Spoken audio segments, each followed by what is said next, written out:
चलते हैं गुजरात। जी हां, प्रधानमंत्री नरेंद्र मोदी ने गांधीनगर में डिफेंस एक्सपो 2022 का उद्घाटन किया। ये देश का पहला ऐसा डिफेंस एक्सपो है जहां सिर्फ भारतीय कंपनीज ही हिस्सा ले रही हैं, जहां सिर्फ made in India defence equipment है। एक्सपो में भाग लेने वाले 1300 से ज्यादा भारतीय प्रदर्शकों के साथ भारत के सबसे बड़े रक्षा एक्सपो में से एक इसे माना जा रहा है। पीएम मोदी ने कहा कि डेफ एक्सपो 2022 अभूतपूर्व है, ये एक नई शुरुआत का प्रतीक है। पीएम मोदी ने कहा कि 100 से ज्यादा स्टार्टअप भी हिस्सा ले रहे हैं। केंद्रीय रक्षा मंत्री राजनाथ सिंह ने कहा कि भारत को एक मजबूत आत्मनिर्भर राष्ट्र बनाने के पीएम मोदी के विजन के अनुरूप इस एक्सपो की थीम गौरव का मार्ग है। इस बार का डिफेंस एक्सपो अभूतपूर्व है, एक नई शुरुआत का प्रतीक है। ये देश का ऐसा पहला डिफेंस एक्सपो है जिसमें केवल भारतीय कंपनियां ही भाग ले रही हैं। केवल मेड इन इंडिया रक्षा उपकरण ही है। 1300 से ज्यादा एग्जीबिटर्स हैं जिसमें भारतीय उद्योग है। भारत के उद्योगों से जुड़े हुए कुछ जॉइंट वेंचर्स हैं, एमएसएमईज और 100 से ज्यादा स्टार्टअप्स हैं। एक तरह से आप सब यहां और देशवासी और दुनिया के लोग भी क्षमता और संभावना दोनों की झलक एक साथ देख रहे हैं।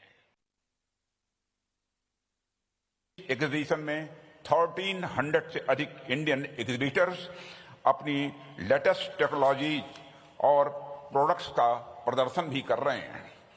इस आयोजन की 80 से अधिक कंट्रीज के डिफेंस मिनिस्टर्स, सर्विस चीफ्स और ऑफिशियल्स भी भाग ले रहे हैं। इस तरह की विशाल भागीदारी भारत के उभरते बिजनेस पोटेंशियल में डोमेस्टिक एवं ग्लोबल बिजनेस कम्युनिटी के एक नए कॉन्फिडेंस का भी यह प्रमाण है।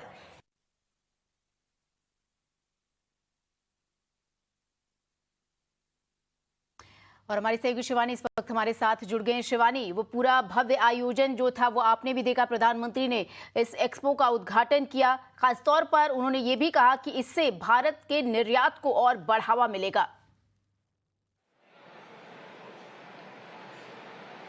श्वेता, देखिए, इस बार का जो डिफेंस एक्सपो है वो कई मायने में खास इसलिए है क्योंकि ये भारत के एक इंपोर्टर से एक्सपोर्टर बनने की कहानी कहता है। और आज प्रधानमंत्री नरेंद्र मोदी इसी इंडियन पवेलियन में आए थे अब से थोड़ी देर पहले। और आप जो एयरक्राफ्ट देख रहे हैं वो है हिंदुस्तान टर्बो ट्रेनर 40 एयरक्राफ्ट, जिसे HAL द्वारा बनाया जाएगा। इसका लॉन्च भी उन्होंने आज यहाँ पर किया है।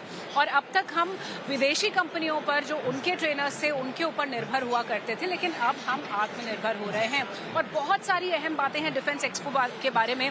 इसका विस्तार इतना है कि शायद एक बार में इसे समेट पाना बहुत ही मुश्किल है। 1 लाख स्क्वायर मीटर में ये फैला हुआ है। आप जहां देखेंगे, जिस कोने में देखेंगे, आपको गौरव का प्रतीत होगा। चाहे वो अनमैन्ड एरियल व्हीकल्स हो, चाहे वो आर्टिलरी गन सिस्टम्स हो, नए ड्रोन्स हो, तो हर जगह ऐसा लग रहा है कि पिछले कुछ सालों में भारत ने तेजी से रक्षा क्षेत्र में विकास किया है और खास तौर पे अपनी निर्भरता यहाँ पर दिखाई है। एक और बहुत अहम बात, जब प्रधानमंत्री नरेंद्र मोदी यहाँ पर आए थे श्वेता, उन्होंने 101 पॉजिटिव इंडिजिनाइजेशन लिस्ट जारी की और ऐसी 3 लिस्ट पहले भी जारी हो चुकी हैं। यानी अब 500 से ज्यादा उत्पाद ऐसे हैं जिनको पूरी तरह से भारत में ही बनाया जाएगा। वो जो अब भारत के बाहर से आते थे उस आयात पर रोक लगेगी। तो आप देखिए कि किस तरह से लगातार साल दर साल ये जो इंडिजिनाइजेशन लिस्ट है वो लंबी होती जा रही है। यानी भारत में अपनी साजो सामान, अपने हथियार, अपने हेलीकॉप्टर्स, अपने एयरक्राफ्ट्स बनाने की जो क्षमता है वो लगातार तेजी से बढ़ रही है। और ये जो आज प्रधानमंत्री नरेंद्र मोदी ने उद्घाटन किया है, वो आज इस इंडिया पवेलियन में आए। उन्होंने ये भी देखा कि कैसे फ्यूचरिस्टिक अप्रोच अपना रही है भारतीय सेना। फ्यूचरिस्टिक इंसास राइफल्स जो वेपन्स हैं उनको कैसे डेवलप किया जा रहा है, अनमैन्ड एरियल व्हीकल्स को कैसे डेवलप किया जा रहा है। और जो फ्यूचरिस्टिक अप्रोच है, यानी अब तक तक हमारी जो सशस्त्र सेनाएं थी वो मैन ड्रिवन हुआ करती थी, लेकिन अब वो टेक्नोलॉजी ड्रिवन बन रही हैं। और यही फोकस है कि हम कितने आक्रामक, कितने आत्मनिर्भर, कितने सक्षम बनते जा रहे हैं बहुत ही कम समय में। और इन्वेस्टर्स के पॉइंट ऑफ व्यू से आप देखिए 1340 ऐसी कंपनियां हैं जो भारत की हैं, जिन्होंने अपने अलग अलग प्लेटफॉर्म्स, अलग अलग वेपन सिस्टम्स यहाँ पर प्रदर्शित किए हैं। तो ये बहुत ही बड़ा मौका है भारत में डिफेंस उद्योग के विकास के लिए भी।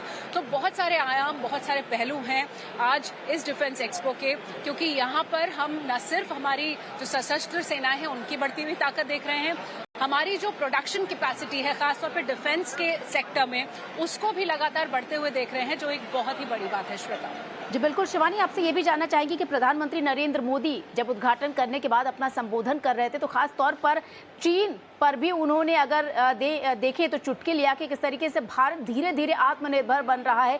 जैसा आपने भी कहा कि तकनीकी रूप से पहले जो हमारी थल सेना थी उसे मजबूत माना जाता था, लेकिन अब प्रधानमंत्री नरेंद्र मोदी की एक कोशिश है कि उसी थल सेना को साथ साथ जो तकनीकी रूप से मजबूती है भारतीय खेमे में वो भी हो, ताकि दुश्मन हमारी तरफ आंख उठा के ना देख पाए।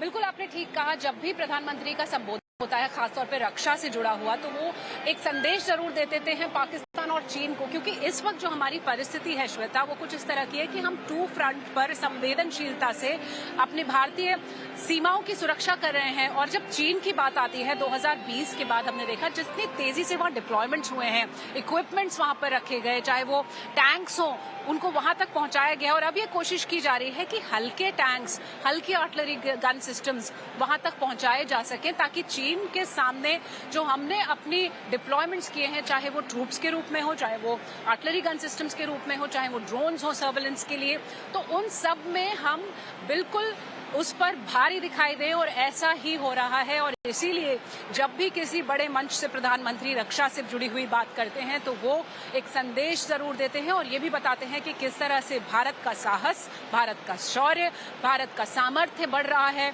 और वो भी आत्मनिर्भरता के, आत्मविश्वास के साथ। तो आज भी डिफेंस एक्सपो में ऐसा ही कुछ देखने को मिल रहा है। हम जहां देखते हैं हमें बहुत नए आधुनिक उपकरण दिखाई देते हैं जिन पर तेजी से काम किया जा रहा है। कुछ ऐसे हैं जो इंडक्ट हो चुके हैं, कुछ ऐसे हैं जो बहुत जल्दी इंडक्ट होने वाले हैं। तो लगातार भारत की जो सैन्य क्षमताएं हैं वो बढ़ी हैं, और प्रधानमंत्री मोदी ने जो कहा वो भी इसी का एक परिचायक था। श्वेता जी बिल्कुल शिवानी, आपका बहुत बहुत शुक्रिया इन तमाम जानकारी के लिए। तो आपको बता दें डिफेंस एक्सपो में भले ही भारत के ही सभी लोगों ने इसमें हिस्सा लिया, लेकिन इसको देखने के लिए आपको बता दें 100 से ज्यादा देश के लोग यहाँ पर आए थे। और ये भारत के गौरव के लिए एक बड़ी अगर आयोजन की बात करें तो ये डिफेंस एक्सपो माना जा रहा है। फिलहाल इस वक्त एक बड़ी खबर आ रही है, आपको बता दें कर्नाटक के